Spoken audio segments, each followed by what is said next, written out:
Hello मेरे प्यारे बच्चों, क्या हाल चाल? बढ़िया सब। तो कैसे हो मेरे बब्बर शेर और शेरनियों? उम्मीद है आप सभी एकदम मस्त होंगे और स्वस्थ होंगे। प्यारे बच्चों, बोर्ड एग्जाम 2026 के लिए अब कमर कस के तैयार हो जाओ, जो भी 2026 में बोर्ड एग्जाम देने वाले हैं।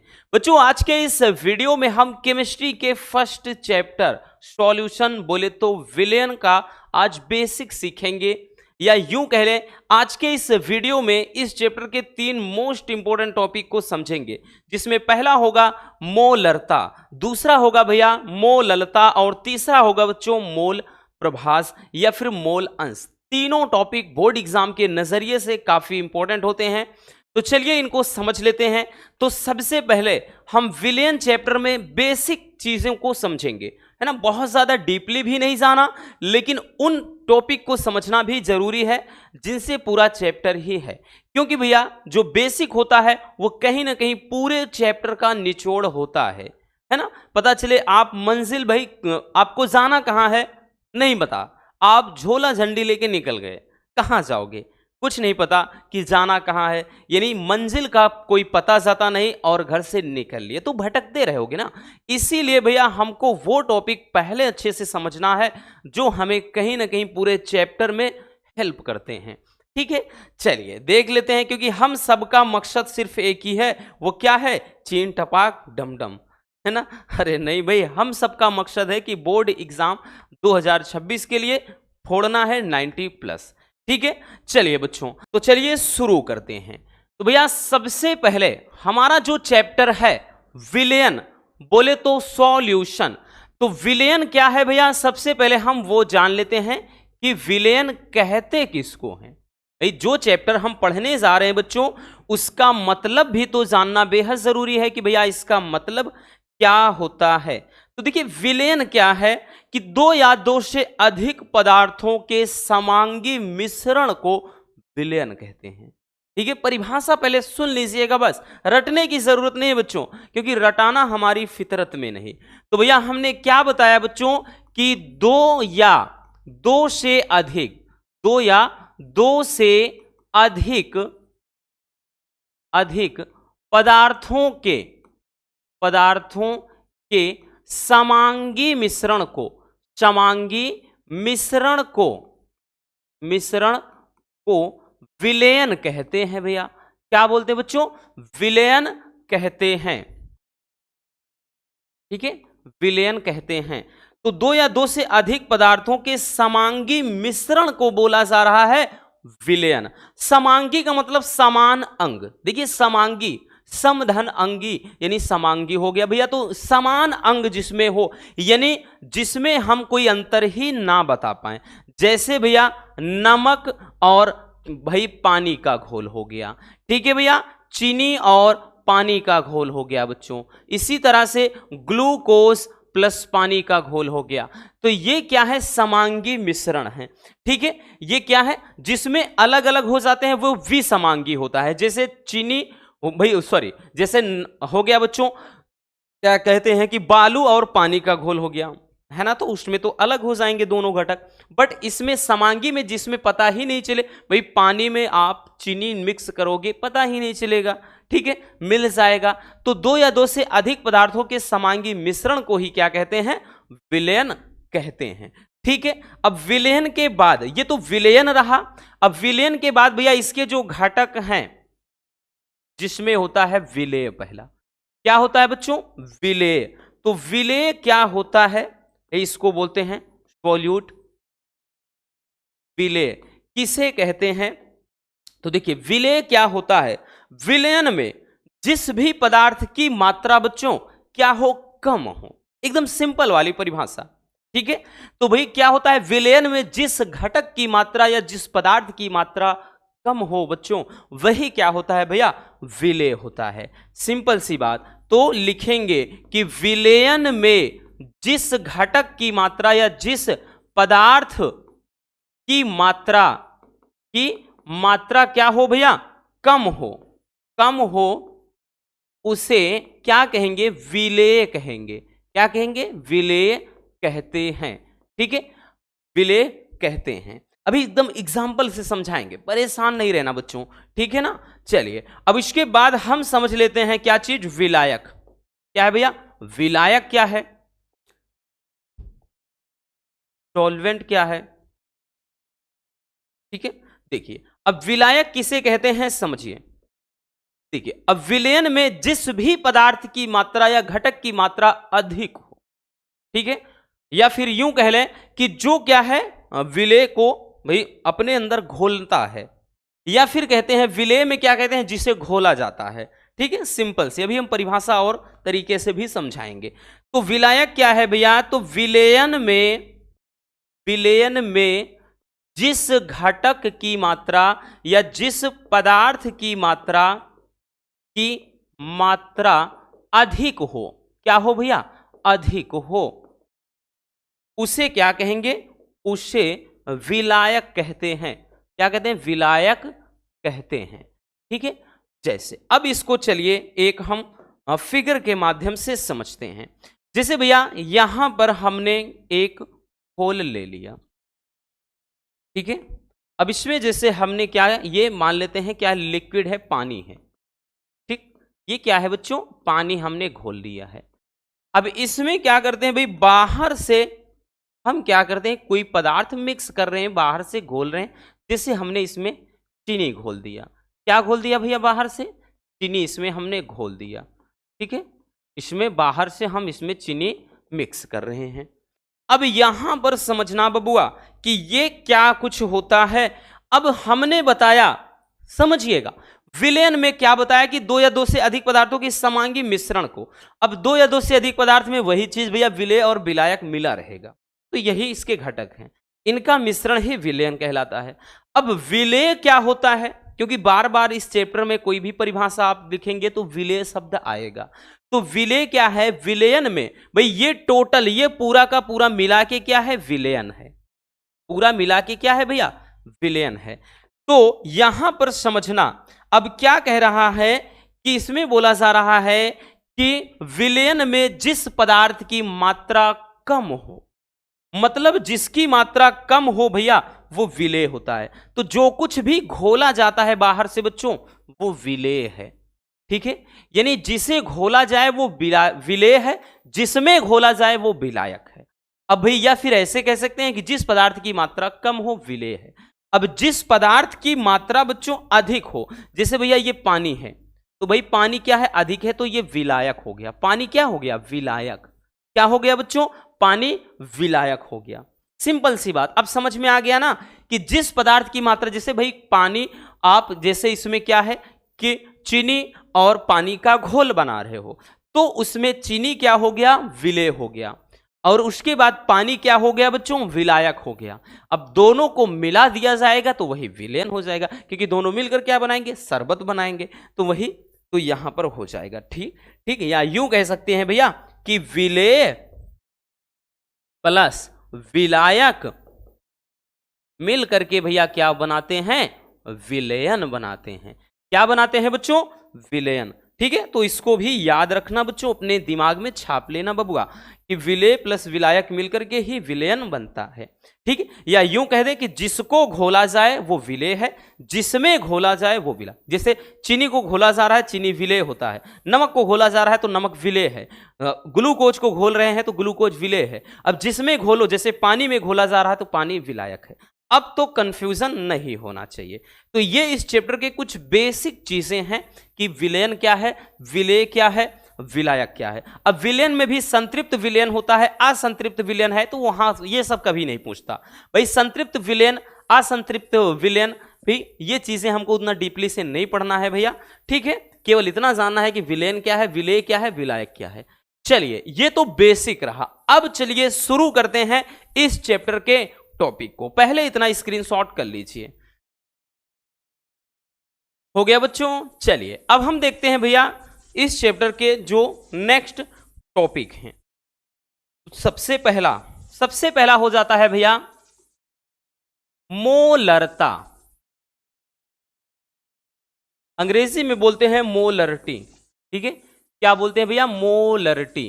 तो ये हो जाएगा पहला टॉपिक आपका। कि मोलरता किसे कहते हैं। बड़ा ही सिंपल सा और प्यारा सा टॉपिक है।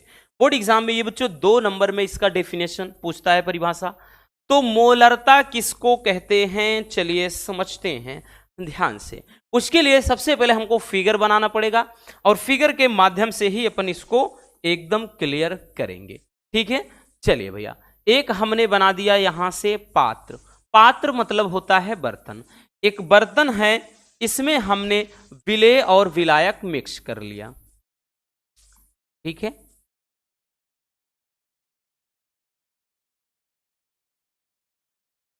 देखिए अब भैया हमको पता है, जैसे हमने बताया ना कि ऊपर से जो चीज आप इसमें घोलोगे, जो चीज मिक्स करोगे बबुआ, वो क्या होता है, तो उसको बोलते हैं विलेय। अब जिसमें घोल रहे हो वो विलायक होता है ना।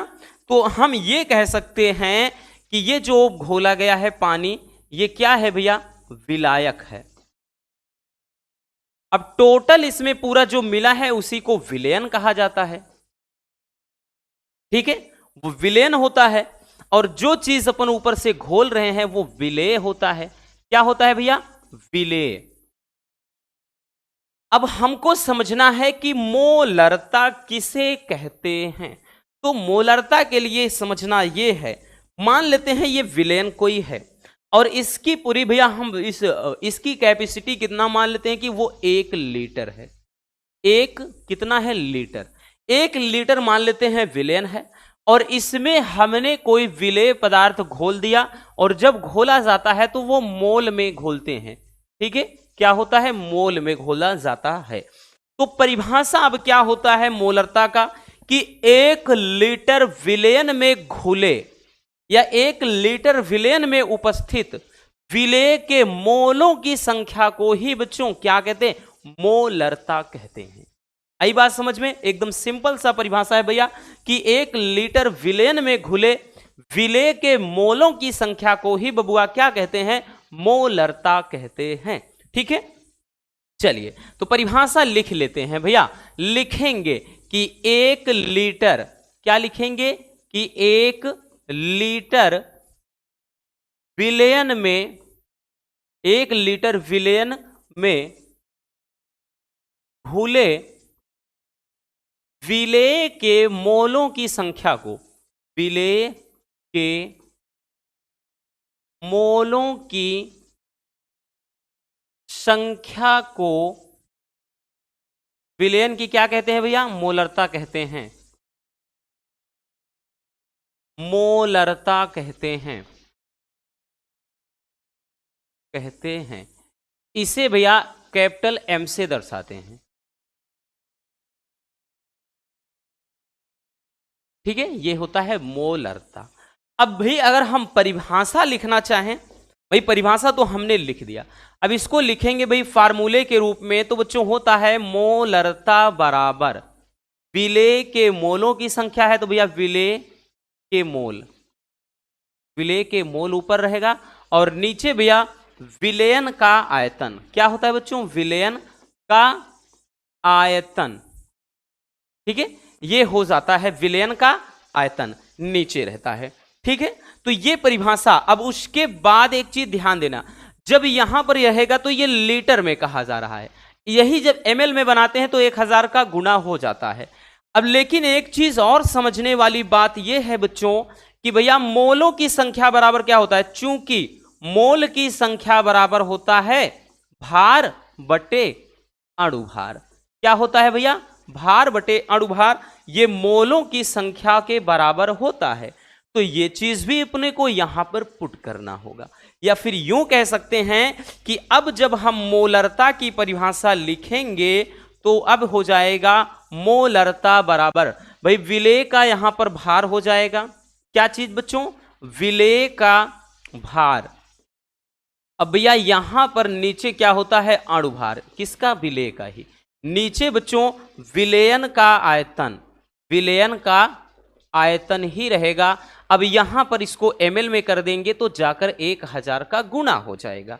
तो आपका यही क्या होता है भैया, फार्मूला हो जाता है।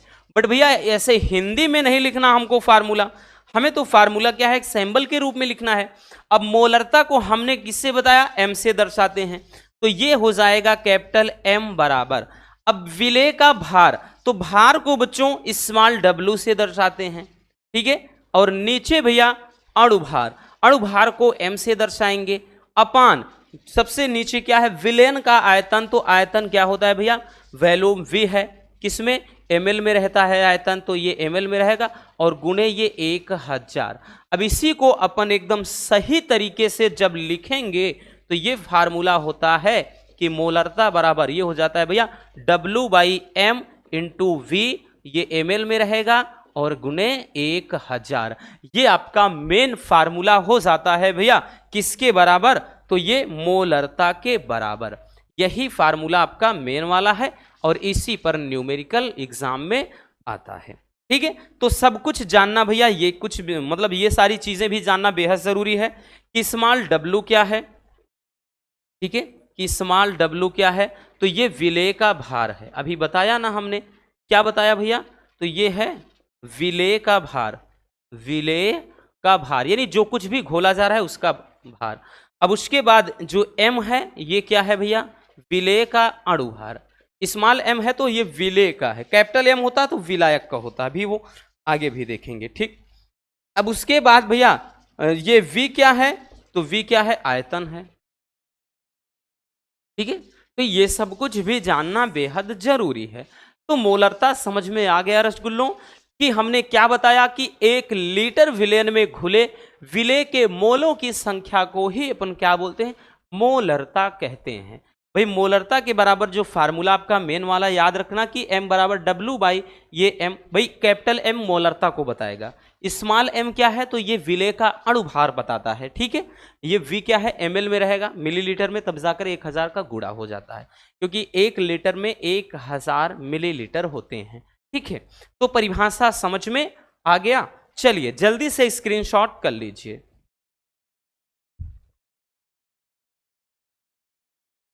हो गया भैया, चलिए आगे देखते हैं बच्चों। अब देखते हैं मोललता।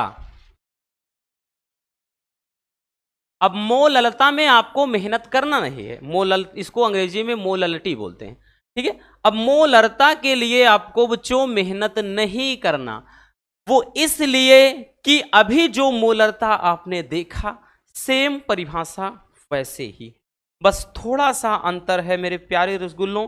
वो क्या है, चलिए देखते हैं। भाई अब की बार हमने बताया पात्र वही करते हैं, ये एक पात्र है, एक बर्तन हमने ले लिया, इसमें भैया हमने क्या किया, घोल दिया। इसमें पहले ले लेते हैं कि क्या है, लिक्विड है, कोई पानी है, विलायक है, ठीक है। अब इसमें भैया ये विलायक है, ऊपर से जो चीज घोल रहे हैं वो विलेय है, ठीक है ना। ये तो हमने पहले भी बताया कि जो कुछ घोला जाता है वो विलेय है। अब जिसमें घोला जा रहा है ये व्हाइट व्हाइट पट्टी से भैया, तो ये विलायक है, टोटल मिलकर के पूरा ये विलयन बन जाता है। तो अब की बार परिभाषा में क्या है, परिभाषा में जहां हमने मोलरता में 1 लीटर विलयन नाम लिया, अब की बार भैया वहीं पर 1 किलोग्राम बोल देंगे और वो विलायक बोल, बस इतना सा ही अंतर है और कुछ नहीं है। यानी परिभाषा अब बन जाएगा कि 1 लीटर की जगह 1 किलोग्राम बोल देंगे कि 1 किलोग्राम विलायक में घुले विलेय के मोलों की संख्या को ही क्या कहते हैं, मोललता कहते हैं। मोलरता और मोललता कंफ्यूज मत होना बच्चों, ठीक है। और एक चीज भैया, एक चीज थोड़ा और, सॉरी उसके लिए दिल से भूल गए, एक चीज इसमें और है भैया कि यहां पर समझना बच्चों, इसका मात्रक, क्योंकि कभी कभार मात्रक पूछ लेता है, तो भैया मात्रक के लिए जगह ये ऊपर है। भाई मोलरता का मात्रक होता है बच्चों मोल प्रति लीटर होता है ना, याद रखना। तो मात्रक भी याद रखना, मोल प्रति लीटर इसका मात्रक हो जाता है, ठीक है। चलिए समझ में आ गया ना। अब हम चलते हैं भाई मोललता पर। तो मोललता में हमने परिभाषा क्या बताया, मोललता में कि 1 किलोग्राम विलायक में घुले विलेय के मोलों की संख्या को मोललता कहते हैं। तो लिखेंगे 1 किग्रा, वहां पे 1 लीटर था, है ना, यहां पर 1 किलोग्राम। तो 1 किग्रा या विलायक में 1 किलोग्राम विलायक में घुले घुले विलेय के मोलों की संख्या, 1 किलोग्राम विलायक में घुले विलेय के मोलों की संख्या को विलयन की क्या बोलते हैं भैया? मोललता कहते हैं। मोललता कहते हैं। इसे भैया एम डैश से दर्शाते हैं। स्मॉल एम होता है तो एम डैश से दर्शाते हैं। ठीक है, देखिए अब परिभाषा सेम वही रहेगा भैया। परिभाषा सेम आपका होता है, बस थोड़ा सा अंतर होता है। मोललता बराबर, भाई अब की बार ऊपर भी वही रहेगा, कोई परिवर्तन नहीं। विलेय के मोल, विलेय के मोल ऊपर रहेगा और नीचे क्या है भैया? विलायक का अब की बार भार हो जाएगा, बस विलायक का भार। अब जब भार ये किलोग्राम में रहेगा बच्चों, तब कुछ नहीं करना। अब चूंकि हमें मालूम है, चूंकि मोलों की संख्या बराबर क्या होता है? भार बटे अणुभार होता है।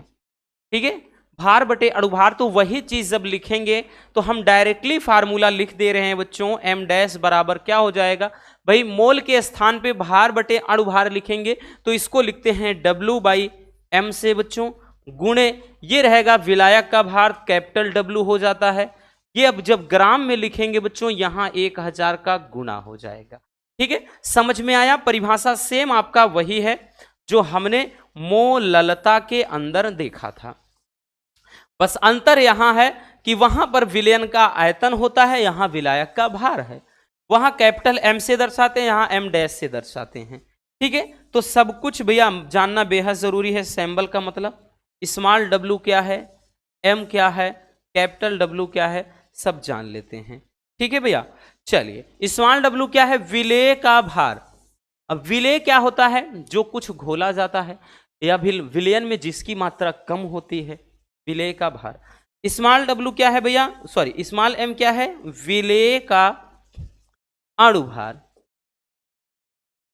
अणुभार। कैपिटल W क्या है? विलायक का भार। जैसे विलायक मतलब जैसे पानी हो गया, विलायक का भार। ठीक है, विलायक का भार। तो मोलरता और मोललता दोनों लगभग लगभग एक जैसे हैं, बस भैया थोड़ा सा अंतर होता है बच्चों, और कुछ नहीं। आई बात समझ में? चलिए जल्दी से इसको भी स्क्रीनशॉट कर लीजिए।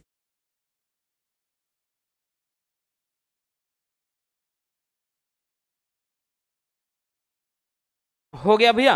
अब इसका मात्रक, अभी फिर मात्रक भूल जाते। अगर जैसे मात्रक कोई पूछ ले भैया इसका मात्रक क्या होता है, तो इसका मात्रक होता है मोल प्रति केजी किग्रा। ठीक है ना, उसका मोल प्रति लीटर होता है, क्योंकि वहां आयतन होता है इसलिए लीटर, यहां पर भार होता है तो यहां केजी किलोग्राम में होता है। तो मोल प्रति किग्रा इसका भार हो जाता, मतलब आयतन, मतलब क्या कहते हैं भैया, इकाई या मात्रक होता है। ठीक है बच्चों, चलिए अब आगे समझते हैं भैया। नेक्स्ट आपका जो है क्या कहते हैं, मोल प्रभाज या फिर मोल अंश। नेक्स्ट आपका तीसरा टॉपिक है भैया कि मोल प्रभाज, या इसी को कहते हैं मोल अंश, मोल अंश बोलते हैं। ठीक है, मोल प्रभाज कह लें या मोल अंश कह लें, ये तो और भी ज्यादा लाजवाब वाला टॉपिक है। ठीक है, तो इसको अपन मोस्ट इंपॉर्टेंट पहले से ही बता दे रहे हैं। वो इसलिए भैया क्योंकि एग्जाम में पूछा जाने वाला टॉपिक, और अक्सर ये जब भी आता है 3 नंबर में ये वाला आता है। ठीक है ना, चलिए भैया तो समझते हैं कि मोल प्रभाज या मोल अंश होता क्या है। फिगर के माध्यम से समझते हैं, क्योंकि रटने की जरूरत है नहीं। ठीक है, जैसे भैया यहां पर हम कोई ले लेते हैं घटक,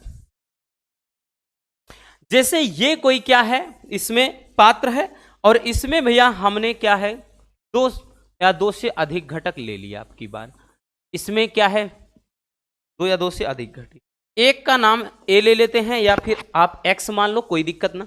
एक का नाम बी ले लेते हैं, तीसरा भी अगर लेना चाहे सी भी ले सकते हैं, बट दो से समझते हैं आसान होगा। जैसे हमने क्या कर लिया, इसमें दो घटक ले लिया, एक घटक ए है एक घटक बी है।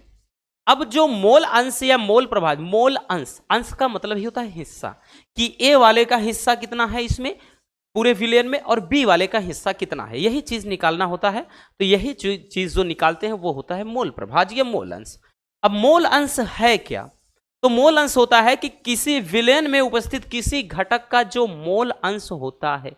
जैसे इस घटक में हम ए का मोल अंश निकाल लें, तो क्या होता है, इस घटक में मतलब इस विलयन में उपस्थित जिसका भी निकालना चाहें उस घटक के मोलों की संख्या ऊपर, जैसे मोलों की संख्या को n से दर्शाते हैं, तो भैया a लिख देंगे तो उस घटक का हो जाएगा मोल अंश। तो उस घटक के मोल अंश तथा इस विलयन में उपस्थित कुल घटक, कुल घटक का मतलब जैसे Na प्लस Nb, कुल घटक का मोल अंश का जो अनुपात होता है वही कहलाता है भैया क्या चीज, वही कहलाता है मोल अंश। तो इसको काई से दर्शाते हैं या एक्स भी पढ़ ले सकते हैं आप, कोई दिक्कत ना। जैसे ए का निकालना है तो वही चीज कह रहा है कि भाई किसी भी घटक का जो मोल अंश होता है उस घटक के मोलों की संख्या तथा कुल घटक के मोलों की संख्या के अनुपात के बराबर होता है। सिंपल सी बात, एकदम लाजवाब है। परिभाषा समझ में आया भैया कि मोल अंश क्या बताया कि किसी विलयन में उपस्थित किसी भी घटक का जो मोल प्रभाज होता है उस घटक के मोलों की संख्या तथा कुल घटक के मोलों की संख्या के अनुपात के बराबर होता है। हो गया बच्चों। चलिए अब इसको भाई परिभाषा तो हम आराम से लिख सकते हैं, लिखेंगे किसी, ऐसे लिखेंगे विलयन में उपस्थित, विलयन में उपस्थित, विलयन में उपस्थित किसी घटक का, किसी घटक का मोल प्रभाज, मोल प्रभाज उस घटक के मोलों की संख्या, मोल प्रभाज उस घटक के मोलों की संख्या तथा विलयन में उपस्थित कुल घटक के मोलों की तथा विलयन में उपस्थित कुल घटक के मोलों की संख्या, के मोलों की संख्या के अनुपात के बराबर होता है, के अनुपात के बराबर होता है। ये हो जाता है भैया मोल अंश या मोल प्रभाज। तो भैया परिभाषा हो सकता है बच्चों आपका थोड़ा डिफिकल्ट लगे कि हाँ भैया कि परिभाषा थोड़ा क्या है, अटपटा लग रहा है, बट एक्चुअल में ऐसा है कुछ नहीं। ठीक है, चलिए अब इसको भी समझ लेते हैं। जैसे हमने बताया कि हम दो घटक ले रहे हैं, अभी बताया, जैसे यहां पर बताया कि एक घटक ए है एक घटक बी है। तो जैसे हम क्या है, ए का मोल अंश, भाई कोई एक घटक है तो जैसे सबसे पहले हम निकाल लेते हैं ए का मोल अंश। ठीक, मान लेते हैं कि ए और बी दो मोल, मतलब दो क्या है घटक शामिल हैं इस विलयन में। तो जैसे ए का निकालना है तो ए का मोल अंश या मोल प्रभाज बराबर, हमने क्या बताया लिखेंगे भैया, तो जिसका कहे उसके मोलों की संख्या ऊपर, तो भैया ए के मोल, ठीक है, ए का मोल ऊपर रहेगा, ठीक है, और नीचे भैया यहां पे कुल घटक के मोल, कुल घटक के मोल हो जाएगा। ठीक है, यहां पर इतना याद रखना। अब जैसे यहां पे इसको हम एक सैंबल की तरह लिखेंगे, तो भैया हमने बताया ना इसको काई ए पढ़ते हैं, तो भैया जिसका कहा जाए उसके घटक के मोलों की संख्या ऊपर ए का निकाल रहे हैं और नीचे क्या है कुल घटक में Na प्लस Nb, तो ये कुल घटक के मोलों की संख्या हो गया। तो ये आपका एक फार्मूला हो गया। जैसे अगर ए का निकालना है तो ए का हमने निकाल दिया। अब भाई NaNb क्या है, अभी सब कुछ लिखाएंगे, वो मोलों की संख्या ही है। अब इसी तरह से जैसे हमको इसमें बी का निकालना है, ठीक है, ये जैसे हमने ए का निकाल दिया, इसी तरह से भैया जैसे हम क्या करते हैं बी का निकाल लेते हैं, ठीक है। तो लिखेंगे बी का मोल प्रभाज, बी का मोल प्रभाज या बी का मोल अंश। तो भैया बी का कहा जा रहा है तो बी के मोल ऊपर लिखेंगे, तो लिखेंगे भैया बी का मोल, ठीक है, या बी के मोल। नीचे भैया कुल घटक का मोल, कुल घटक के मोल, ठीक है। अब वही चीज पूरा हो गया।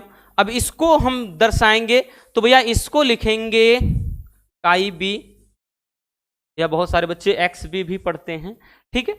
तो यहां पर हो जाएगा भैया बी का कह रहा है तो एन बी, जिसका कहे उसके घटक के मोलों की संख्या ऊपर रखो, और नीचे कुल घटक तो N A plus N B. अब तो क्लियर हो गया ना बच्चों, हम कहना क्या चाह रहे हैं भैया, तो जिस भी घटक का मोल अंश निकालना हो उसके घटक के मोलों की संख्या ऊपर कर दो आप, और नीचे कुल घटक के, भाई वो जब न्यूमेरिकल इसमें लगाएंगे तब आपको अच्छे से समझ में आ जाएगा, ठीक है। तो इतना कुछ हो गया। अब जैसे एक घटक अगर इसी में सी होता तो भैया क्या लिखते, काई सी या एक्स सी करके लिखते, तो भैया एन सी ऊपर होता, नीचे N A plus N B N C, भाई वो सब में नीचे तो 3 ही होता, 4 होता तो नीचे सब में 4 और ऊपर अलग अलग करते निकालते चले जाते, ठीक है। चलिए अब इनका सैंपल देख लेते हैं भैया, सब कुछ जानना बेहद जरूरी है कि ये काई ए क्या है, ठीक। उसके बाद यहां एन ए है और एन बी ये क्या है, देखिए।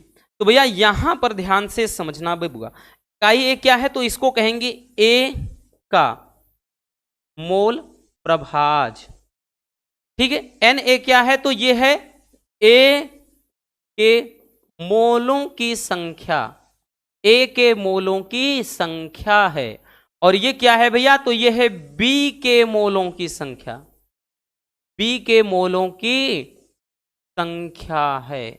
इसी तरह से बच्चों इसमें अगर निकालना हो भैया, 1 मिनट, देखिए इसमें अगर इसी तरह से निकालना है आपको तो ये क्या है, इसको बोलेंगे भैया बी का मोल अंश, बी का मोल अंश कह लें या मोल प्रभाज कह लें भैया, ठीक है। और बाकी नीचे आपका जो ये एन ए है एन बी है तो इसमें भी ये भी वही चीज है। अब एक चीज और जानना बच्चों, जैसे अगर एन ए एन बी का मान अगर निकालना है तब क्या करेंगे, तो भैया चूंकि हम जानते हैं कि n बराबर क्या होता है भार बटे अणुभार, यानी मोलों की संख्या भार बटे अणुभार, तो ये सब में वैसे ही निकलेगा। तो ये रहा मोल अंश या मोल प्रभाज। आई बात समझ में कि भाई जिस भी घटक का मोल अंश निकालना हो उसके, भाई जिस भी घटक का मोल अंश निकालना हो उसके मोलों की संख्या ऊपर और नीचे कुल मोलों की संख्या, बस का योग, मतलब ये अनुपात ही क्या होता है मोल प्रभाज, जिसकी हमने परिभाषा ऊपर लिख दिया है, ठीक है। तो भाई नए स्टूडेंट हैं तो थोड़ा हो सकता है कि हाँ लगे डिफिकल्ट है, बट चीजें धीरे धीरे ही क्या करते हैं आपके माइंड में जगह बनाएंगे, ठीक। और ये एकदम बेस्ट टाइमिंग है बच्चों स्टार्ट करने का। अगर अब भी आप एकदम बेफिक्र बैठे हैं तो ये काम छोड़ दीजिए, ठीक है, क्योंकि पढ़ने वाले एक अच्छे स्टूडेंट की ये पहचान नहीं होती है, आप इसको बिल्कुल भी छोड़ दीजिए। अगर आप सोच रहे हो मेरे यार दोस्त जब पढ़ेंगे स्कूल जाएंगे कोचिंग जाएंगे तब स्टार्ट करेंगे, तो भैया कायर लोग साथ ढूंढते हैं, याद रखना, सीधी सी बात, ठीक है, और कुछ नहीं कहना चाहेंगे। तो आज की ये वीडियो कैसी लगी कमेंट करके जरूर बताइएगा। मिलते हैं किसी और शानदार टॉपिक के साथ। अगर वीडियो पसंद आई हो तो प्यार से एक लाइक जरूर कर देना, और नए हैं तो भैया चैनल को सब्सक्राइब जरूर कर लीजिए। मिलते हैं नेक्स्ट टॉपिक के साथ। Love you, bye bye, take care.